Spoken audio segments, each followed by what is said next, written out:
संकेत काफ़ी अच्छे हैं, पॉजिटिव हैं आज इंडियन मार्केट्स के लिए। एफआईज और डीआईएस के आंकड़े अगर देखें तो कैश मार्केट में एफआईज की तरफ से बिकवाली जारी है। 2,833 करोड़ की बिकवाली देखने को मिली और एफआईआई की जो सेलिंग है वो ऊपरी स्तर पर पहुंच चुकी है। कुछ डेटा की मदद से हम आपको बताएंगे आगे कि एफआईएस की बिकवाली किस तरह से है, लेकिन काफ़ी ज़्यादा अब एफआईएस की पोजीशनिंग भारतीय बाजारों में होल्डिंग जो है वो कम हो चुकी है। कैश मार्केट में डीआईएस की बात करें तो 3,788 करोड़ की खरीदारी का आंकड़ा है और यहाँ पर लगातार खरीदारी डीआईएस की तरफ से देखने को मिल रही है। इंडेक्स फ्यूचर की बात करें तो 1960 करोड़ के आसपास की बिकवाली हुई है और इंडेक्स ऑप्शन में 33,000 करोड़ की बिकवाली का आंकड़ा नजर आ रहा है। कल बैंक निफ्टी की एक्सपायरी भी थी, आज निफ्टी की एक्सपायरी है। अब देखना होगा आज कौन से लेवल्स इंपॉर्टेंट होंगे, क्योंकि कल हमने देखा इंडियन मार्केट्स में अगर देखें तो सपाट क्लोजिंग ही देखने को मिली। बैंक निफ्टी में वीकनेस थी, लेकिन निफ्टी 22,200 के पास बंद होने में कामयाब रहा। अब आज किस लेवल्स पर नजर रखें ये एक बार समझ लेते हैं। डेटा क्या कह रहे हैं, वायदा बाजार के एफआईएस के डेटा कैसा एनालिसिस करें इनका, ये सब समझ लेते हैं। हमारे साथ फोन लाइन पर निपी कालरा जुड़ चुके हैं पूरा अपडेट लेकर। निपी, गुड मॉर्निंग, बताइए आज किन लेवल्स पर नजर रखें।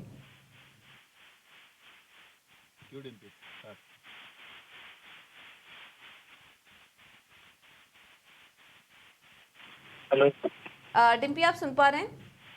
हाँ पूजा, मैं आपको सुन पा रहा हूँ अभी। और आपने जो क्वेश्चन पूछा है कि इस समय के डाटा क्या कह रहा है, मैं उसी के बारे में बता देता हूँ। देखिए, सबसे पहले मैं एफआई से शुरू करता हूँ। एफआई की जो लॉन्ग पोजीशन है ना, वो 27% रह गई है। और मैंने आपको कई समय से मैं नोटिस करा रहा हूँ कि बाजार में सिर्फ दो ही चीजें वॉच करने वाली है। पहला एफआई का नंबर और दूसरा है जो वोट परसेंटेज हो रहा है। वोट परसेंटेज तो एक दिन आता है, उसका इम्पैक्ट सेकंड डे खत्म हो जा रहा है, बट एफआई के नंबर रोज आते हैं मार्केट के अंदर और इसका इम्पैक्ट काफी ज्यादा है।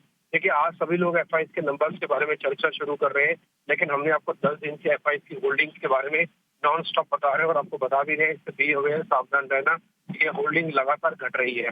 ये देखिए, अब 27% पे आ चुके हैं। मैं आपको फिर से रिपीट कर देता हूँ, वो 20 तक ही जाएंगे, तो 7% की गुंजाइश भी और है।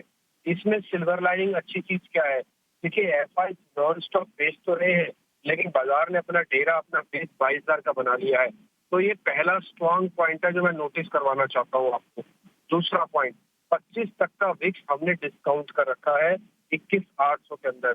तो हमारे पास अभी भी 200-250 पॉइंट की गुंजाइश, इनफैक्ट कल तुम 22,200 पे बंद हुए, तो 400 पॉइंट की गुंजाइश और 25 का विक्स, ये दोनों हमारा डिस्काउंटेड है। मेरे को ऐसा लगता है जैसे जैसे हम और फेज की तरफ आगे बढ़ेंगे, जैसे 25 मई को दिल्ली और दिल्ली के आसपास काफी वोटिंग होगी, तो यहाँ पर भी थोड़ा सा विक्स बढ़ेगा, लेकिन ये लास्ट फेज का विक्स बढ़ना हो सकता है। उसके बाद हो सकता है मार्केट के अंदर थोड़ी वोलेटिलिटी कम रहे और बाजार एक तरफा खींचता जाए, ऊपर लेता जाए, क्योंकि एफआई की होल्डिंग काफी कम हो गई है।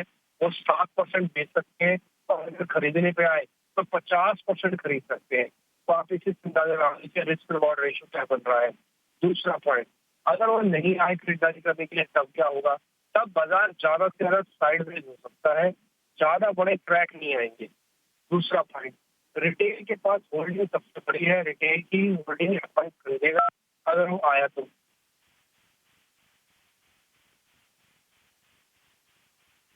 है कुल मिला के सारी बात एफआई के नंबर से और ये होल्डिंग पैटर्न पे आके छुपी हुई है कि यहाँ पे क्या हो रहा है। कल के भी नंबर अगर आप चेक करेंगे तो आपको कैश में बिकवाली दिखेगी, ऑप्शन में बिकवाली दिखेगी।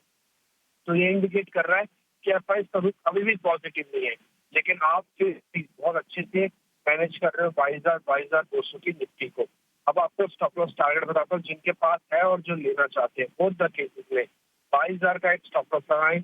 एक्सट्रीम स्टॉप लॉस क्योंकि ऑलरेडी अपने चरम पर चल रही है, इसलिए 21,800 का भी लगा ले, उसमें कोई हर्ज नहीं है। और तो 22,000 और 21,800 का स्टॉप लॉस लगाएं। आपका पहला टारगेट होगा 22,400 और फिर टारगेट 22,600 बनेगा, बट पहले 400 आ जाने दें, उसके बाद फिर डाटा को वापिस से रिव्यू करके फिर 600 की तैयारी कीजिएगा। अब आते हैं बैंक निफ्टी पे। बैंक निफ्टी के अंदर भी हमने देखा है कि हल्की सी कल वापस से शॉर्टिंग हुई है, बट उसने ज्यादा डैमेज नहीं किया। एट द वेरी लास्ट भले ही हमने एचडीएफसी और एक्सेस और आईसीआईसी की वेटेज की प्रॉब्लम से जूझ रहे हो, बट फिर भी ज्यादा डैमेज नहीं हुआ। तो आप चाहें तो 47,500 और 47,300 दो स्टॉप लॉसेस लगा के आप 48,000 तक के टारगेट के लिए अपनी पोजीशन को रख सकते हैं। आई होप कि मार्केट का मिड ऑफ द सेशन हो चुका है, मई का सेकंड ऑफ द सीरीज जो होगी शायद कंसोलिडेशन और अपवर्ड राइजिंग की होगी। तो बी अवेयर, सावधान पुट्स वाले, थोड़ा बहुत प्रीमियम हाई हुए पड़े हैं आपके तो थोड़ा प्रीमियम डाउन भी आ सकते हैं, तो आपको थोड़ा संभल कर इस समय ट्रेड करने की जरूरत है। 12 से ज्यादा शेयर इस समय एफएंड बैन में है, तो एंजाइटी में मार्केट की शुरू कर रहा है। बिल्कुल, बाजार में एंजाइटी है और पुट वाले थोड़ा सावधानी से अब ट्रेड करें। बहुत बहुत शुक्रिया डिम्पी आपका ये पूरा एनालिसिस करने के लिए। तो कुछ इंपॉर्टेंट बातें जो अभी हमने हाईलाइट की इस कॉन्वर्सेशन के जरिए कि एफआईआईज की होल्डिंग के बारे में हम लगातार आपको बता रहे हैं और ये भी कैप्ड है 20% के नीचे नहीं जाना चाहिए एफआईआईज होल्डिंग, ये भी हम आपको बता के चल रहे हैं। सेकेंड हाफ में थोड़ा कंसोलिडेशन देखने को मिल सकता है बाजार में और एक अपवर्ड ट्रेंड भी थोड़ा बहुत देखने को मिलेगा। तो यहाँ पर पुट ऑप्शन जैसा कि हम आपको बता रहे हैं थोड़ा सावधान करें कि थोड़ा संभल के ट्रेड कीजिए बाजार में। अगर आपकी पोजीशन है तो बैंक निफ्टी वाले आप खरीदारी करके चल सकते हैं। स्टॉप लॉस हमने आपको बताया, तो ये रेंज है, इस रेंज पर आज नजर रखिए।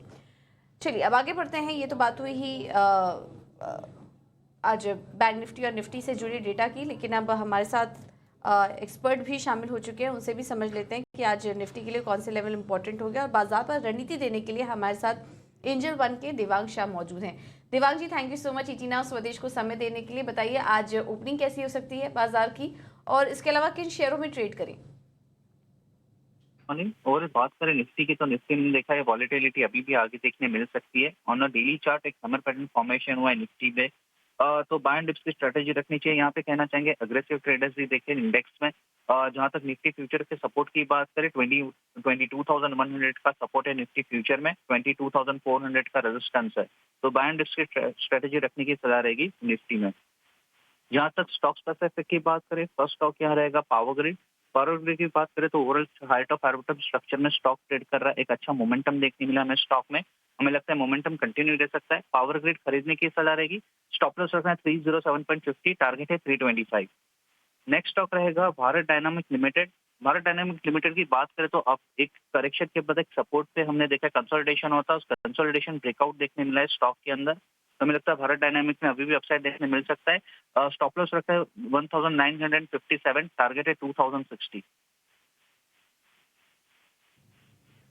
ठीक है, तो दीवान की भी यही राय, बाय ऑन डिप्स का मार्केट अब बन रहा है और ऐसे में दो स्टॉक्स उनके खरीदारी के ही ट्रेड है। पावर ग्रिड तेजी करके चलिए 325 के लक्ष्य के लिए और भारत डायनामिक्स में 2060 के लेवल्स देखने को मिल सकते हैं।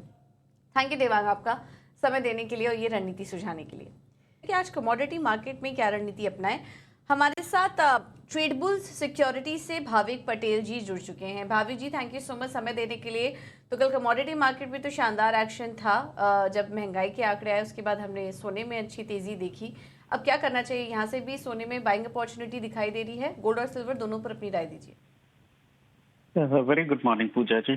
यस, देखिए कल यूएस की जो महंगाई के दर आए वो एक्सपेक्टेशन से कम आए, तो उसकी वजह से हमने काफी सोने और चांदी में तेजी देखने को मिला। आई थिंक अगर कंटिन्यू रहेगी, कोई अभी नेगेटिव ट्रिगर्स सोने और चांदी के लिए है नहीं एक्सेप्ट ट्रेडिशनल प्रॉफिट बुकिंग। तो दोनों में मेरी बाय की रणनीति रहेगी। सोने में 73,200 के टारगेट के लिए बाय कर सकते हैं, 72,600 के स्टॉप लॉस है। और चांदी में भी मुझे लग रहा है कि अगर आज के दिन डिप मिलती है अराउंड 86,500 तो बाय कर सकते हैं 87,300 के टारगेट के लिए, और इंट्राडे स्टॉप लॉस रख सकते हैं 86,000 का। ओके, ठीक है, तो दोनों मेटल्स अच्छे लग रहे हैं। गोल्ड में भी तेजी करने की सलाह है, सिल्वर में भी आप तेजी करके चलिए, कोई दिक्कत वाली बात नहीं है। 87,300 के अगले टारगेट्स दिखाई दे रहे हैं सिल्वर में। और कच्चे तेल पर क्या सलाह होगी आपकी भाविक जी? देखिए कच्चे तेल 6500 का कल सपोर्ट हमने देखा था ब्रेक करते हुए इंट्राडे में, बट उसके बाद लेट रैली देखने को मिली और वापस से एक सपोर्ट के ऊपर आ चुका है बंद। तो आई थिंक आज के दिन जब तक 6500 के नीचे नहीं जाता है तब तक एटलीस्ट बाई करना चाहिए अराउंड दैट लेवल 6450 के स्टॉप लॉस से, और टारगेट रख सकते हैं 6580 का। ओके, ठीक है, तो ये है सलाह क्रूड पर। और बेस मेटल्स पर भी सलाह दीजिए भाविक, क्या करें, कहाँ पर मौके देख रहे हैं आप? आई थिंक सारे बेस मेटल्स में कॉपर ही सबसे शानदार दिख रहा है, और जो डिमांड और सप्लाई का मिसमैच है। और अगर हम देखें सीएमई और एलएमई में तो काफी स्पेकुलेटिव लॉन्ग पोजीशन एग्रेसिवली बने हुए हैं, तो मुझे नहीं लग रहा है कि जब तक 845 के नीचे आता है तब तक कोई हमें मेजर सेल ऑफ देखने को मिलेगा। इंट्राडे थोड़े बहुत छोटा प्रॉफिट बुकिंग आ सकता है, बट कोई भी डिप मिले अराउंड 886 तो बाय कर सकते हैं 893 के टारगेट के लिए, और स्टॉप लॉस रख सकते हैं 882 का। ठीक है, थैंक यू भाविक आपका समय देने के लिए और ये रणनीति सुझाने के लिए। तो गोल्ड, सिल्वर, कॉपर और क्रूड सभी में आज तेजी करने की सलाह है।